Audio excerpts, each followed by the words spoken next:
It's Allison from PCM, and we're here with JoJo for the second night of the tour in Philadelphia. Yes. Alright, so congratulations on the new single, Disaster. Thank you. Yesterday was a huge day for you, with it releasing on iTunes and the kickoff of the tour. Yes. So how does it feel to be fully underway with releasing new music and getting back in touch with the fans? It's what I've been working for years, so I'm so excited. And the fact that it kind of all happened yesterday with the release of Disaster on iTunes and kicking off the tour, and the fact that it was in my hometown of Boston and all my family and friends were there. Needless to say, I was an emotional wreck, so it was great. So Disaster's great. Can we expect a music video for it anytime soon? Yes, I'm actually flying back home to, well, my home right now, but flying back to LA next week to shoot the video. So excited. Any ideas for it? Do you know what you're doing for it? Yes, but I'm going to keep that under wraps. Great. So, you also have this album coming out soon, right? Early next year, I think I heard? Yes, Jumping Trains. And I know that you've talked about it, but can you explain the title, the significance of the title? Sure. Well, when you think about actually jumping trains, like freight hopping, it's scary, it's exhilarating, it's risky, but if you make it, it's worth the risk. So that's kind of the feeling that I wanted to encapsulate with this album. And it's also that there's a song on the record called Jumping Trains, which is one of my favorites, which I wrote, is very close to my heart. And it's about leaving a relationship because you can't just be someone's girl. You're more than that. So it's kind of about empowerment and about exploring the world and about, making your mark and figuring out, how you can make your waves felt in this ocean. And so Jumping Trains is a very poignant title for me. Great. And so as a whole, what can fans expect from the album? I like to describe the sound as pop with anger management problem. It's edgy, it's aggressive, but yet and still it is met with transparency and vulnerability, and it's not an angry album in a sense. It's just a little rough around the edges. So it's just like me, I like to have the juxtapose of the soft with the hard, and that's what you get here on the record. Now it's only day 2 of this incredible lineup. I feel like it's been a lot longer. You have Joe Jonas, Jay Sean, and you? Yes. Lots of Jays. Can you talk a little bit about how the lineup came to be? Sure. My manager and I heard about the tour, and I was like, man, it's gonna be fun. And I've known Joe for a long time, and just made a few phone calls, and basically within a few days I was on the tour as well. So really great, and I think it's a great fit. I love to be representing for the girls, and I believe in these guys as performers so much, and I'm having a great time so far. I was just going to say, you are representing for the ladies. I am. How was that? How are you up to that challenge? So fun. I'm so up for it. Tonight in Philly, I felt a great connection with the girls. I looked out and saw a sea of females, and I was like, let's pump our fists, let's do this.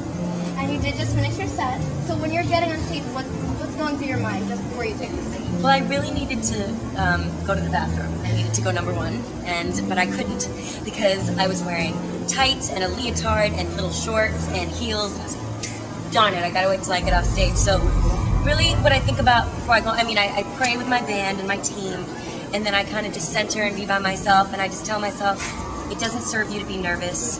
Do what you've worked your whole life for. I used to get very nervous, but now it's more of something that I just ease into. And how about the moment you get off stage? The moment I get off stage, I'm relieved, but I'm exhilarated, and I want to go run on a treadmill. It's really weird. Great. And you have such an amazing voice, and there's so much passion behind it when you're singing. Thank you. And so when you're singing your older songs that you wrote when you were like 13, 15, do they get imbued with a new meaning for you now that you're seeing them, as a young woman? Great question. Yes, the songs do take on new meaning.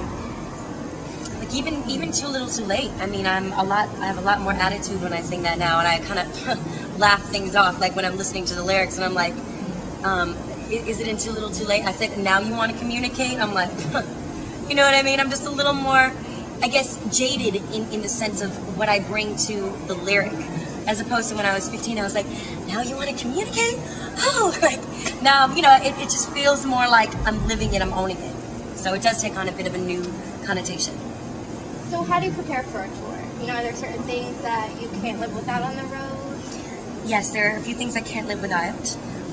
My team is just incredible, airtight, love them, wouldn't be able to function a day without them.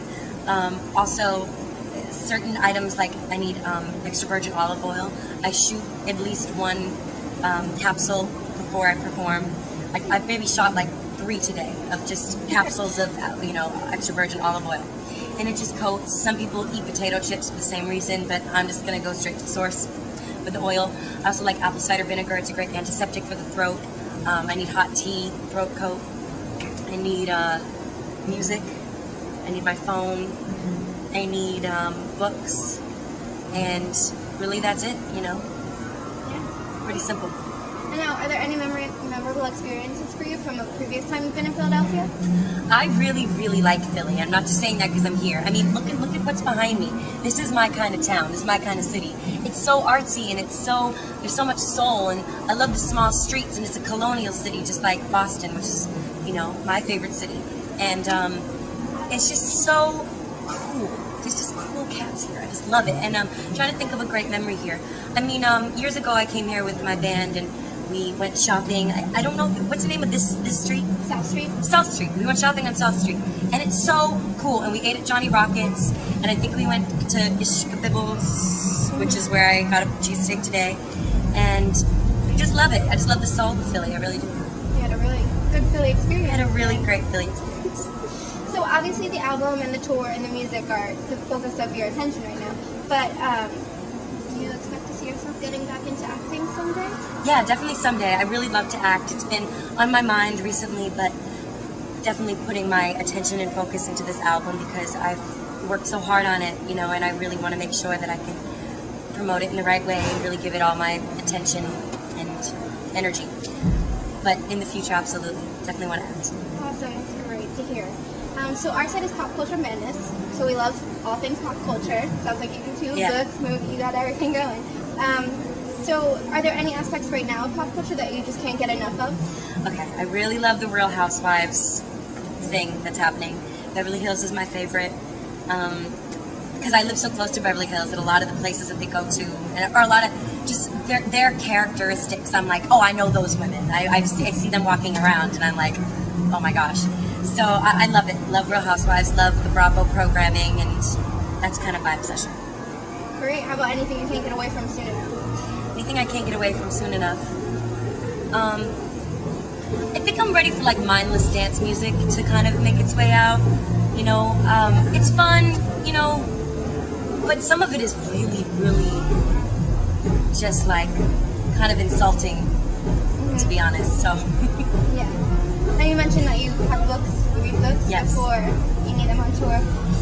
Any recommendations? Any good reads? Right now I'm reading, I have this problem where I start books and I don't really finish them, but I'll finish them like down the line eventually. So right now I'm trying to finish Blink by Malcolm Gladwell. Okay. And I'm also reading this book that me and my girlfriends are reading together called Sex and Soul of a Woman, which is like just a book that my friend Denise picked up for 2 other girlfriends, and we're reading. So. Great. So, here's a fun question. If the album, Jumping Trains, coming album, were to be the soundtrack for a film, what would the film be like? Oh gosh. The film would be ups and downs. It would definitely be starring a young woman in her, early 20s. The album's quite autobiographical in a sense, without naming names. It's not as like Taylor Swift names names. I just get real specific with my writing, but leaving that out. So it would be, about a girl who is finding herself, who makes mistakes, who goes, oh my God, why did I do that? And then, but I did it again. What? And then it's like, hey, but I'm victorious. I'm gonna do it, and I'm gonna make my mark on the world. And then she does, and then that's what the movie would be about. Great, sounds like a good movie and maybe a good CD. So after this tour, what does the rest of the year look like for you? After this tour, it looks like I'll be, doing some more tour dates. And oh my God, there's a huge rat.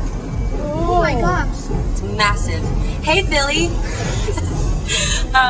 Now I know what's in the cheesesteaks. It makes it so yummy. I'm just kidding.